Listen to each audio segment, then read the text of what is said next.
The gentleman from Wisconsin, Mr. Steil, who chairs our Digital Assets, Financial Technology, and AI Subcommittee, is recognized for 5 minutes. Thank you very much, Chairman Hill, and thank you for holding today's hearing.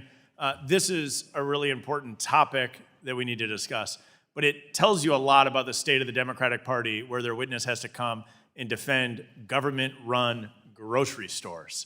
It tells you a lot about the state of the Democratic Party. But let's dive into proxy advisors, because I think that is one of the biggest unknown challenges that we face.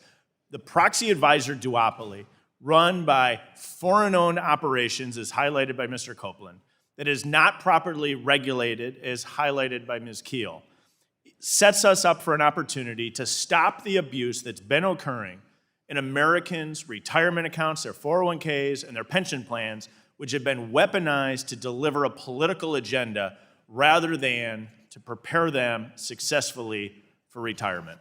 I, in particular, want to talk about potential conflicts of interest and whether or not that conflict exists inside ISS and Glass Lewis, who are providing two key services at the same time and claiming that there's not a conflict. On one side of the ledger, they're advising asset managers about the underlying shareholder proposal votes. Is that correct, Mr. Copeland? Yes. And on the other side, are they also providing advice and consent to the companies that they're advising upon? Yes. So they're being paid on one side by asset managers to review proposals that will directly impact management, and on the other side, they're being paid by management to provide consulting services. Is that right? Yes. That seems like a conflict of interest, right? It does to me. And so one of the best ways that we address conflicts of interest is we disclose information to the public. Sunlight is often the best disinfectant. And so it would be rational to me that the Securities and Exchange Commission would come in and force ISS and Glass Lewis to disclose any conflicts of interest when they're on both sides of the ledger. Do you agree that that's a reasonable proposal, Mr. Copeland? It's reasonable to me. And does the Securities and Exchange Commission require this type of disclosure? It doesn't. There were efforts made. So in 2020, Yeah, there were efforts made, right? And you come in and we have a proposal that then is struck down by Chairman Gensler. But you could come in under this Securities and Exchange Commission, and Atkins and the team at the SEC could come in and force those disclosures be by ISS and Glass Lewis ultimately, right?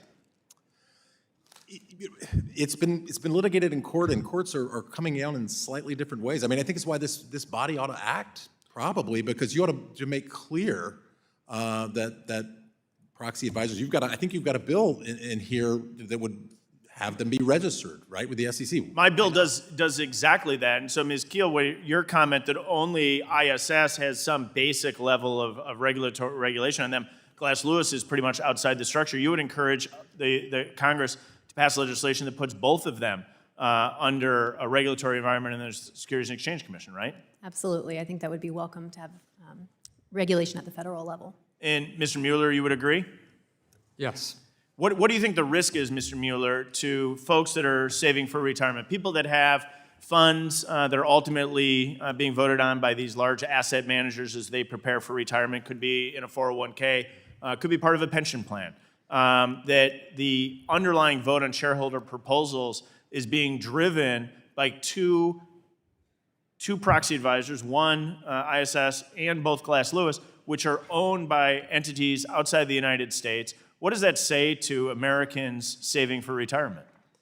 Well, the concern is whether Americans can trust that their votes are being used productively, or whether they're being used to help enrich these two firms with their advisory services. And have we seen instances of that? Have you seen, for example, oil companies being told to stop producing fossil fuels, or have you seen an insurance company being told to price insurance based on race, which is obviously illegal? Have we seen these types of recommendations by this duopoly? We've seen them supporting shareholder proposals that ask to interfere with the company's business, yes. So not in the best interest of Americans who are trying to prepare and save for retirement. Instead, we've seen it hijacked by a duopoly, foreign-owned entities, not disclosing conflicts of interest. This seems incredibly problematic. We have an opportunity to act here. I've had legislation that I've introduced time and time again, it's time that we move this all the way across the line. The Securities and Exchange Commission comes in, ends this duopoly, and finally stands up for the American people who are working their tails off to save for retirement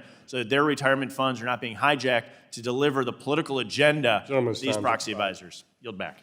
Gentleman yields back. The gentleman from New York, Mr. Garber.